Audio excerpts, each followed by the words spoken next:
takže ísť za ľuďmi bude pre mňa hračka. Ako som tak chodila po ulici, odrazu mi padol zrak na jedného muža, asi 30-35 ročného. Vyzeral trošku ako taký chuligán, na hlave mal kapucňu a v ústach cigaretu. A tu som zrazu celkom neočakávane začala mať obavy. Pociťovala som neistotu a trošku aj strach, čo mi ten človek asi povie. Už som si predstavovala, ako ma odmietne a vysmeje sa mi. Napriek tomu som sa rozhodla, že to skúsim. Podišla som k nemu a povedala: Ahoj, mohla by som ti dať modlitbu za pokoj vo svete? Nastalo ticho. A tak som s obavami pokračovala ďalej, pričom som sa mu snažila vysvetliť zmysel obrázka a modlitby.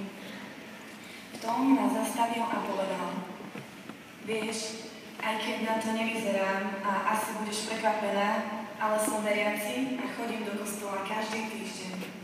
Ja to potrebujem, pretože som alkoholik. Vtedy som zostala totálne zaskočená.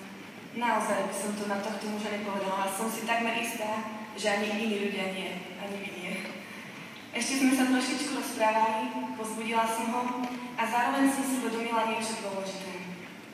Poprvé, že mnohokrát je to tak, že človeka odsúdime na prvý dojem a keď sa mu prihovoríme, môžeme zistiť absolútny opak.